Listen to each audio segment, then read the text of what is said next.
Good afternoon, everyone. Thank you for joining us. My name is Claire. I'm a contract librarian on assignment here with NOAA Central Library. This seminar series is offered through the NOAA Central Library Seminar Program, which provides an educational forum for the presentation of ideas, research updates, and news in support of NOAA's mission. Before we start, I do have a few technical tips for attendees. Just so you are aware, you are muted and you're not able to unmute. However, if you have a question, you can type it into the question panel, and we'll get to those during the Q&A session at the end of the presentation. If you're having any audio or visual issues, if you can't hear the speaker or see the slides, please try logging off and logging back on, and that will solve most issues in GoToWebinar. As a reminder, this is being recorded. If you'd like to revisit this seminar or view previous seminars in this series, you can find them on our YouTube channel. Now I'm going to turn it over to our presenter, who's going to get the seminar started. Thanks so much for the introduction, Claire. This is Letise, LaFeir, and thanks to all of you who are joining me today to learn more about NOAA's role in the America the Beautiful initiative. And I thought it'd be great to just start with some foundational information on what America the Beautiful is and how we're working across federal agencies to implement it, and then I'll give a little more detail about NOAA's work in regard to the initiative.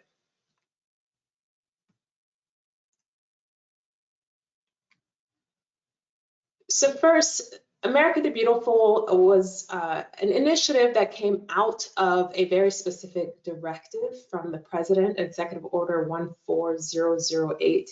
And this is the executive order on tackling climate change at home and abroad. So I just want to pause and note that it's significant that this conservation directive is incorporated into our broader climate strategy for the Biden-Harris administration. So in section 216A of that executive order, the president tasked us across various agencies to develop a strategy to conserve at least 30% of our lands and waters by 2030, emphasizing the need to ensure that we are soliciting input from various entities, including states, local governments, tribes, fishermen, landowners, and others. So we did significant amount of that outreach as we started to implement just initially this directive in the EO, and to consider what would fulfill this directive and ensuring we had a broad set input. So before we put any pen to paper, we immediately started to reach out to stakeholders and different governments and experts about our approach to fulfilling that directive. And so this slide just shows a snapshot of those early engagements for us to think about how to best fulfill that directive. And then in May of last year, so May of 2021, and again, that executive order came out in January, we did those preliminary engagements. And then by May of 2021, we issued a report called Conserving and Restoring America the Beautiful. And within that report, we highlighted 8 core principles around which we wanted to fulfill this national conservation goal of conserving at least 30% of lands and waters by 2030, but also in establishing a broader conservation ethic. So 30 by 30 became one element, one goal of this broader national 10-year initiative that would fulfill these 8 core principles. So making sure that across our agencies, but also with our partners, we were pursuing a collaborative and inclusive approach. We wanted to make sure we kept in mind the benefits to people, really facilitate and lift up this effort as locally led, while honoring tribal sovereignty, and also considering other goals across the administration, such as creating jobs and working with private landowners. But as a foundation, using science as a guide in how we consider our various approaches in implementing America the Beautiful. But we also didn't want to build something completely out of whole cloth. We wanted to acknowledge that there were existing tools and strategies that were consistent with and could help fulfill the goals and recommendations. So these are the 8 core principles that we consider equally weighted in how we approach implementation of America the Beautiful. And we recognized that there was a combination of things we needed to do pretty immediately. We needed to establish a baseline, and we also needed to start taking action. So there were and continue to be, I'd say, two tracks in America the Beautiful. And so you see some of that in the report that we released in May. But one of the recommendations in the report was to develop this American Conservation and Stewardship Atlas. And so it's a tool within this initiative that would help us develop a baseline of what's happening right now in our lands and waters, what's already conserved and restored, and how do we consider the range of contributions to conservation. So we are very much focused on this continuum of conservation and how do we capture that across the board. And that includes federal data and engaging tribal communities to provide evidence and knowledge, to think about local knowledge. And so what is the range of contributions that we're making across the nation to fulfill this conservation initiative? And so we are hoping that the American Atlas, the American Conservation and Stewardship Atlas, will create that baseline, and that we will continue to iterate on that tool and then use it to show progress over time. In the meantime, our agencies, including NOAA, continue to make progress. And so we committed as part of the report that every year the federal government will release a progress report highlighting our progress by agency and then collectively across the government. So we released that first report this past December 2021, showing where we were already working together, showing the progress we're making in the months that followed the executive order. And then each year thereafter, we will release this progress report. So again, these are tools and ways for us to communicate with stakeholders and partners about what we're doing, but also ways for us to get input on how to best measure and capture progress going forward over this multi-year initiative.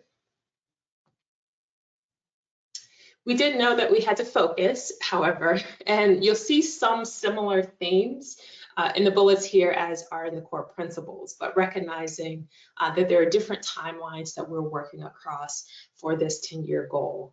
And together, our agencies and departments came up with these 6 areas of focus based on input that we received in those various engagements that we had before releasing report, and then followed by multiple roundtables and stakeholder listening sessions and other engagements that help us hone in on these early areas of focus. So we captured 6 that we think are important veins in the America the Beautiful initiative, including making sure that we are across these 6 addressing the 3 threats that we identified in the report.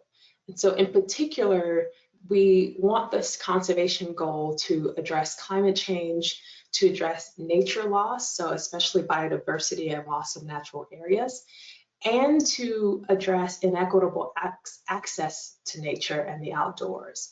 And together, those threats, I think you'll see, are somehow being considered in these early areas of focus. So we want to make sure to create more natural areas and nature-deprived communities. Again, we want to work very closely with tribes and supporting tribally led conservation and their priorities for restoration, ensuring that we're being collaborative and on conservation outcomes. But we recognize that there's a connectivity that needs to happen across our actions on lands and in waters for restoring habitats and creating natural corridors for wildlife habitat to move. And that includes in watersheds as well. So we know that we need to consider this element as we prioritize places to conserve and restore. In addition, across that continuum of conservation, we recognize the need to increase access for outdoor recreation. So there are some places that could and should be fully protected and preserved without any activity. There are other places that can be managed in a way to allow for outdoor recreation and appreciation in those places. We also acknowledge that there are lands, for example, private lands that would benefit from voluntary conservation actions by those landowners. We know there's more that can be done for those that are stewarding the lands and waters now, that we wanted to make sure to capture. And again, this overarching goal that ties back to other administration priorities about creating jobs, creating a climate-ready workforce, and those kinds of things. So making sure we're thinking about workforce development and job creation opportunities as we advance restoration efforts. So as you might imagine, this requires quite a bit of interagency coordination. The executive order called out specific agencies to get us started to work together. And so our respective agencies and departments have been working very closely, in particular, Department of Interior, Department of Commerce, including with NOAA, Department of Agriculture, and then the White House Council on Environmental Quality. And now we have a structure by which the secretaries of the 3 departments and the chair of CQ lead a principal level interagency working group, where they are getting updates from the subcommittees and the staffs and the agencies about the progress we're making toward the goals and recommendations in the report.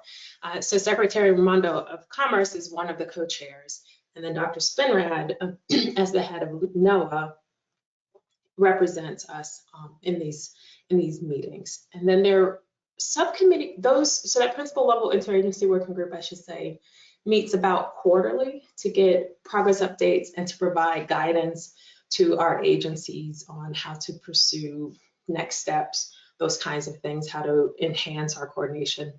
So they give us that guidance and get our updates about quarterly. But there are subcommittees that have been formed that report up to this interagency working group. In particular, there's the focus on the Atlas that I talked about. And so this measurement subcommittee, which NOAA co-chairs with USGS and with USDA, we work together as co-chairs and with various experts from our agencies and from other agencies to talk about what should go into the Atlas, what form should that data and information take, how do we ensure we're getting input from a broad set of partners and stakeholders, and even how do we present it, literally present it online on the web. So it's a range of conversations from the data itself to how to share the information to the decisions, the questions that need to be answered in order for it to be a useful tool. So that has been ongoing since the beginning. And then there's a separate engagement and collaborative conservation subcommittee. And that's where we continue to talk about listening sessions and how do we engage partners.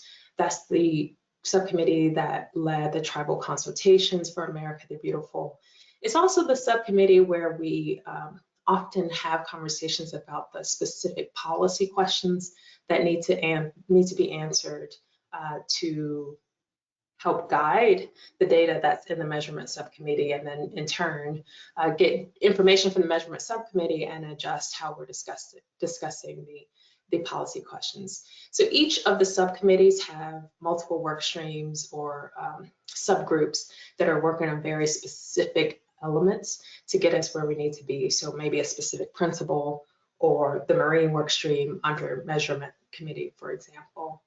But I should just emphasize that though the initial directive really focused on a few departments to get us started, there are many more departments and agencies that have been engaged in these ongoing interagency discussions and providing data and engaging our stakeholders, et cetera. And we have each also developed conservation action plans that help keep us on track as individual agencies toward the goals of America the Beautiful. So just as a recap, some of these I have mentioned along the way, but just so you all can see as a snapshot. Again, the executive order came out in January of 2021. We released the report in May, and we've done continued roundtable stakeholder engagements, et cetera. NOAA had a formal public listening session or public comment period on how best for us to use our authorities and other tools to implement America the Beautiful, particularly with our emphasis on the marine side. So we had that comment period during the end of the year last year. And then we worked with our partners to pull together our first annual progress report across our agencies. So each agency reported up, and then we released an administration-wide, a federal-wide progress report in December. And then we all together issued an interagency Federal Register notice that was very specifically focused on the atlas. What should go in? How should we consider the atlas?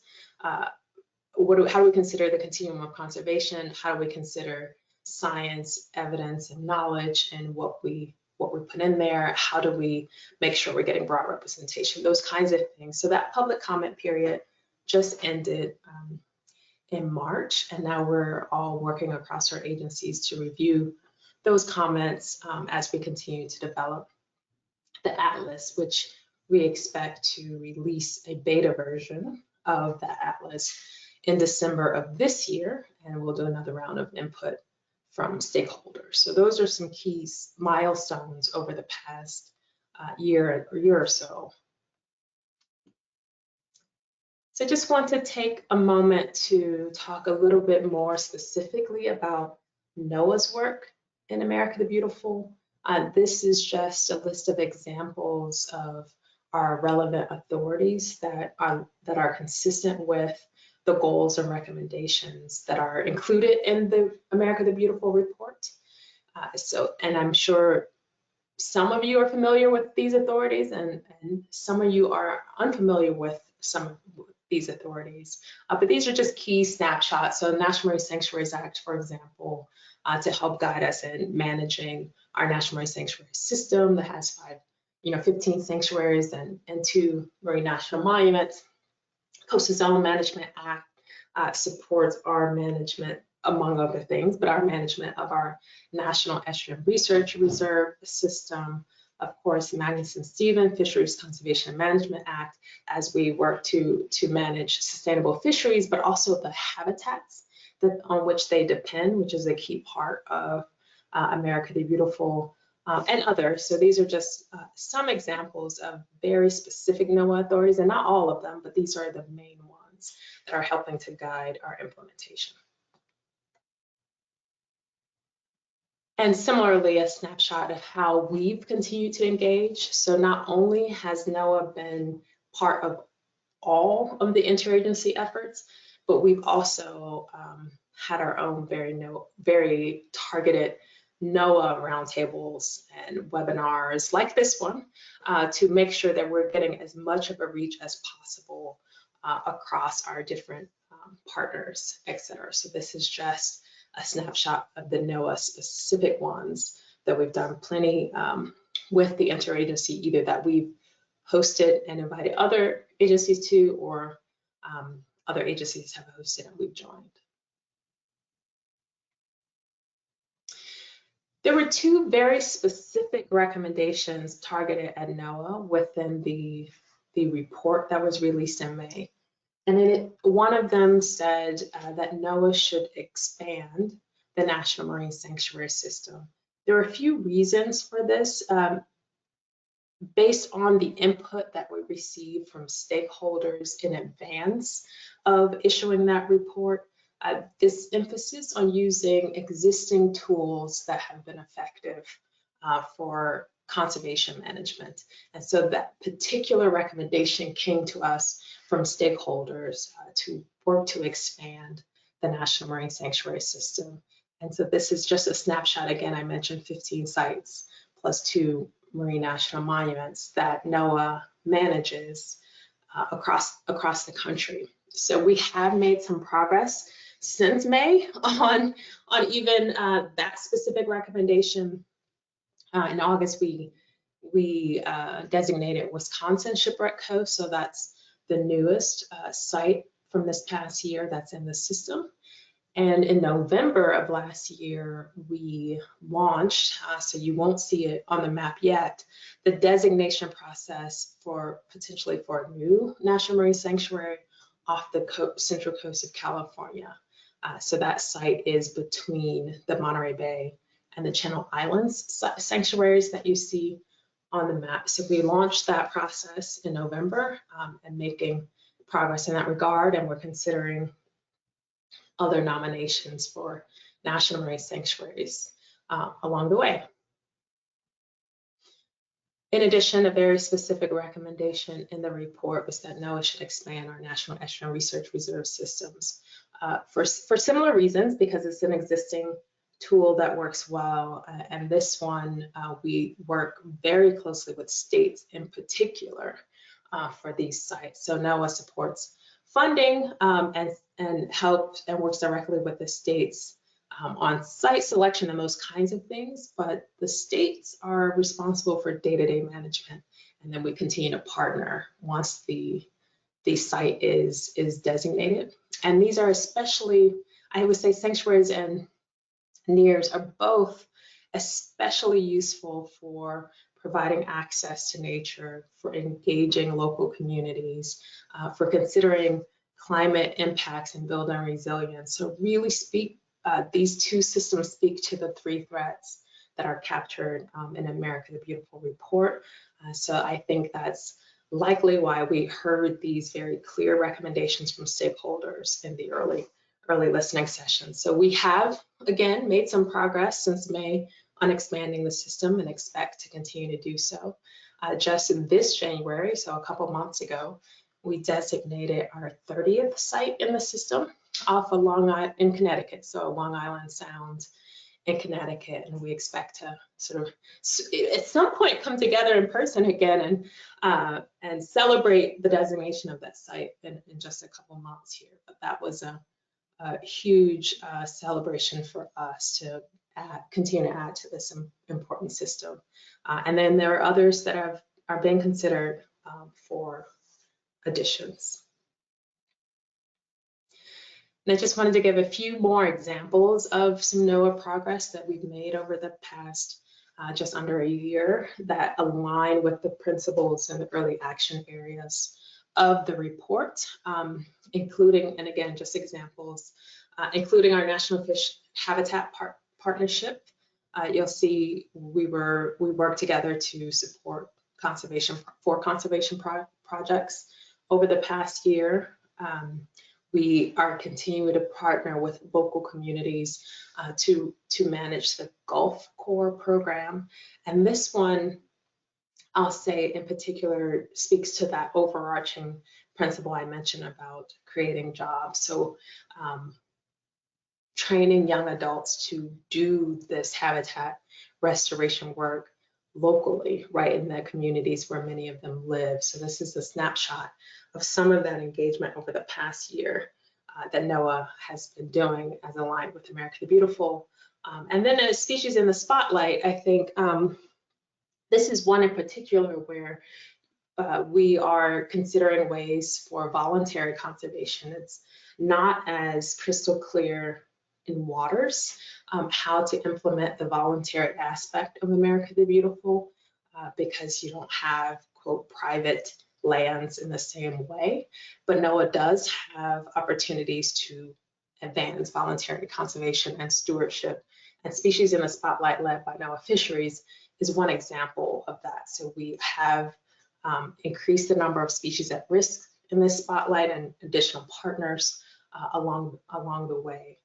And the one flag I also want to say is that we are hoping to soon announce or request nominations for a new marine and coastal area-based management federal advisory committee that will be a science-based committee that advises the NOAA administrator across NOAA's authorities on area-based management. So it's not specific to any line office or any specific NOAA authority, but across our work to do federal management. So that is also a way for us to get volunteers to support NOAA in achieving area-based management, especially in the light of climate change. So these are, again, just examples of how NOAA is thinking about implementing and how we are implementing America the Beautiful.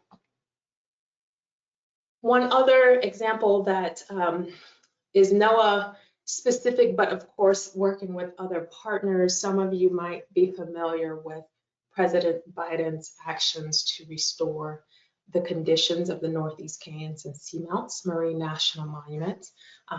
And within that restoration proclamation, reiterating that the U.S. Fish and Wildlife Service within Department of Interior and NOAA within the Department of Commerce will co-manage this area offshore, and that the prohibitions on fishing will go into effect by the deadline set in the original proclamation, so by September 2023. So NOAA and Fish and Wildlife Service are working actively to fulfill this restoration by working to complete a joint management plan and associated regulations that we will have in place by the September 15th deadline. So again, an example of actions by the administration that are consistent with and support America the Beautiful. And I mentioned this briefly, but I wanted to just give a little more detail on this advisory council shooting for releasing a Federal Register notice soon to advise the NOAA administrator on across our authorities. So just one more plug for that, to keep an eye out, and we'll be sure to flag for NOAA employees so that they can share broadly, and for our external stakeholders so that they're aware. We'll be sure to send it out as broadly as we can when we're prepared to request nominations.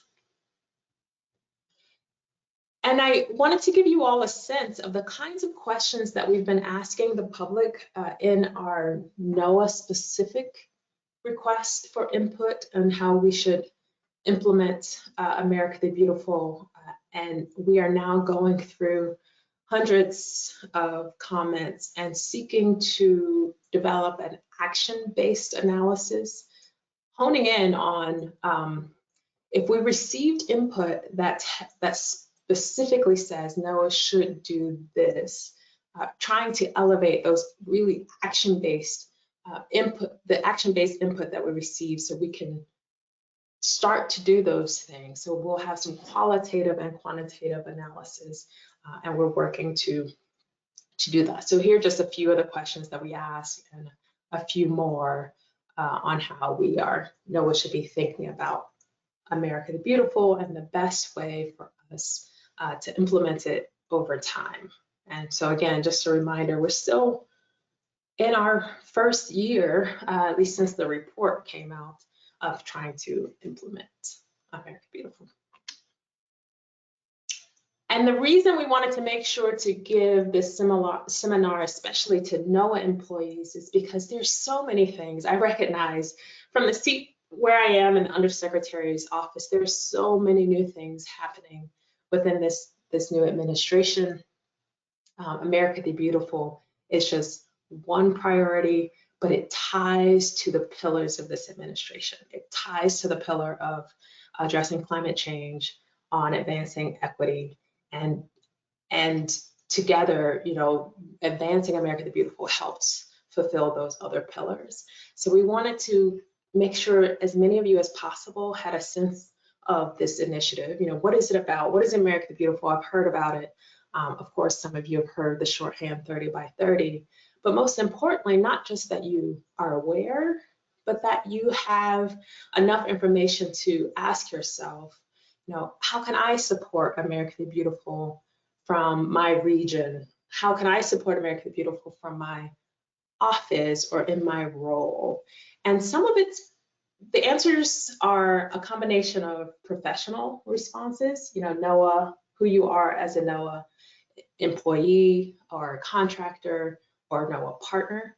Some of it is also personal. There's some things you might do in your personal day-to-day that can support this. So these are just recommendations on how you can support and engage America the Beautiful as we try to implement this nationwide goal. So just think about the connections you can make between these goals and what you're doing. You might be out speaking to a classroom, you might be out doing a cleanup, you might be writing rules and regulations depending on where you sit in NOAA. You might actually be out doing conservation work on the ground, habitat work.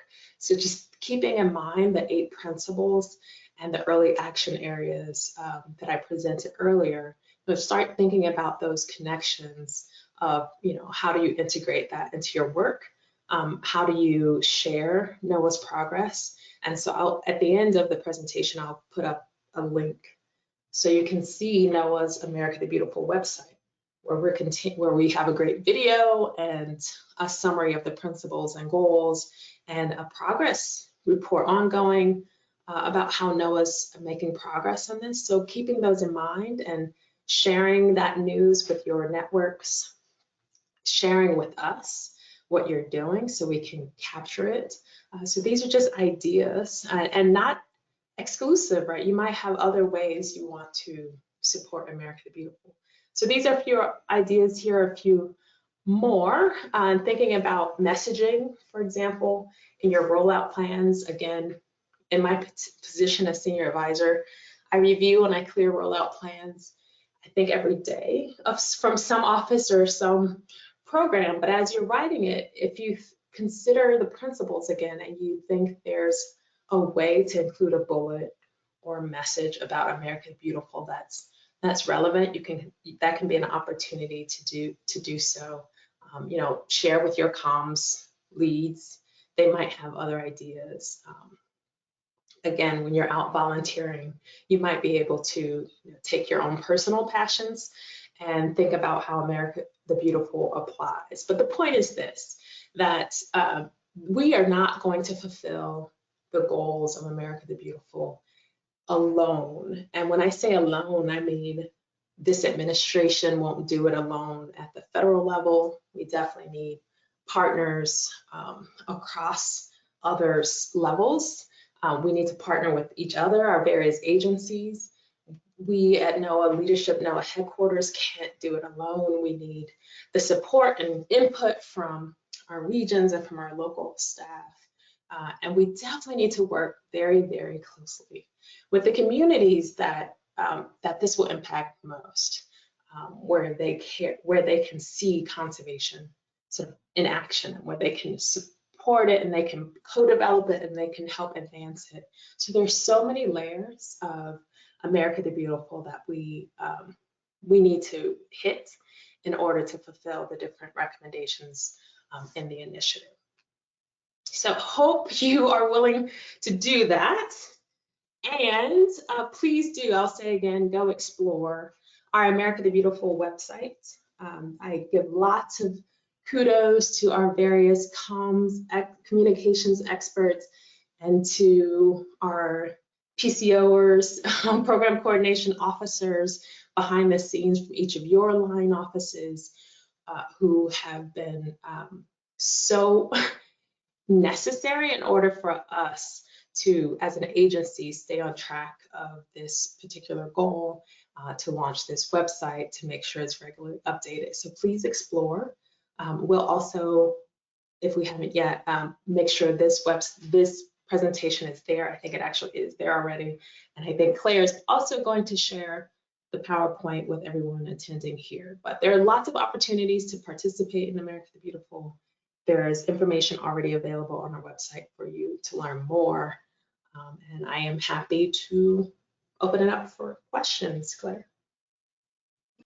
Great, just to remind everyone, you can type your questions in the questions panel in GoToWebinar. And it looks like we already have some coming in.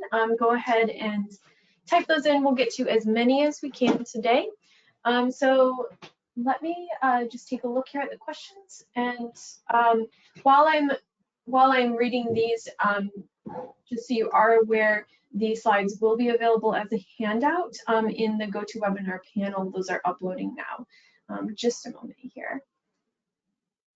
All right, so our first question, 2 of the 6 areas of early focus emphasize increasing outdoor opportunities and access in nature-deprived communities. What actions is NOAA involved with relating to these 2 focus areas? Yes, thanks for that question. So a few examples of how NOAA is engaged, including one in our system, the 2 systems I mentioned as examples, our National Marine Sanctuary System and our National Estuary Research Reserve System. We often work very closely with communities to improve access, either through our visitor centers or working directly with schools, as an example, to bring students to the site so that they can get in the water and kayak, or help with some of the research that might be happening. We do, for example, get into your sanctuary day. So we work with partners to help bring communities to the places that we manage. And then when it's too far offshore, in some cases, then we create a visitor center or an educational program.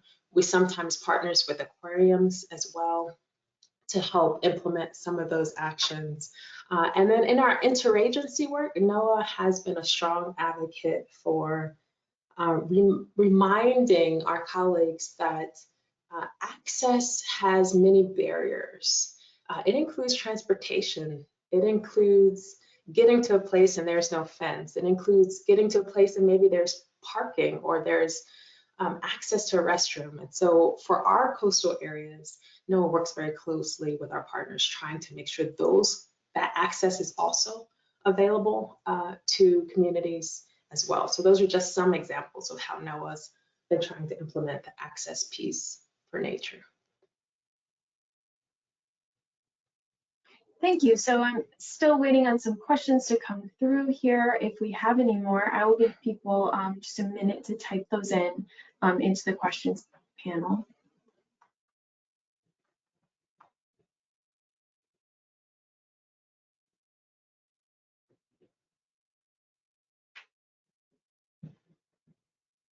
That was very thorough, Claire.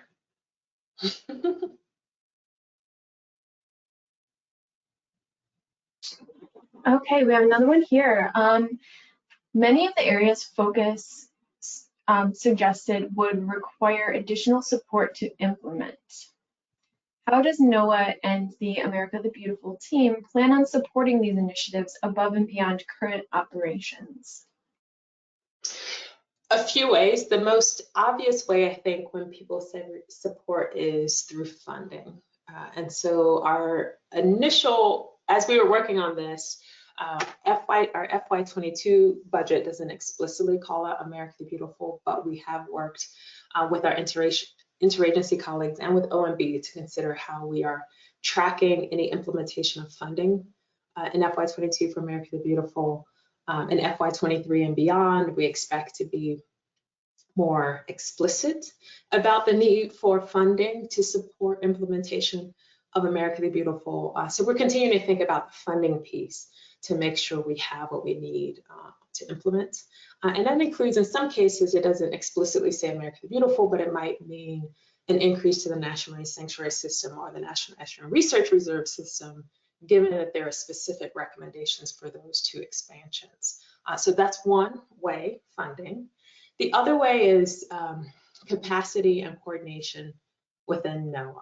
And so I acknowledge often how much I have to ask some of the same experts to help me respond to or consider actions related to America the Beautiful, but we have worked collectively to try to increase that capacity, to reach out to other experts across our agency that can provide support, to create things like a communications toolkit, working with our communications experts, because that's one way to ensure that there's additional support in implementing this. So you have talking points, you have the website, those kinds of things.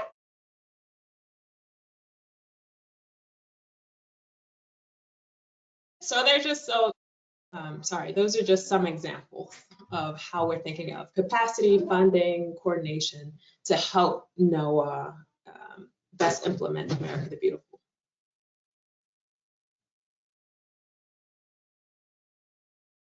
Thank you. So I'm not seeing any additional questions here. I will wait a few seconds to see if anything comes through. Just a reminder, the presentation today will be uploaded to the NOAA Central Library YouTube channel, and we do encourage you to share that with your colleagues who couldn't make it to the presentation. And that will also go out in our end of week email that shows our seminars that we'll have next week from the NOAA Central Library. That goes out to everyone at NOAA, and you can also subscribe by going to the library website and going to our upcoming seminars tab. And it looks like we do not have any additional questions. So we are going to end a little bit early. I just want to thank everyone for joining us. Thank you, Letise, for joining us today and speaking. When the presentation ends, you will see a survey. If you could take the time to fill this out, we do use those surveys to improve marketing our library seminar service and to inform future seminar topics. So thank you all again for joining us and have a great rest of your day. Thank you, Claire.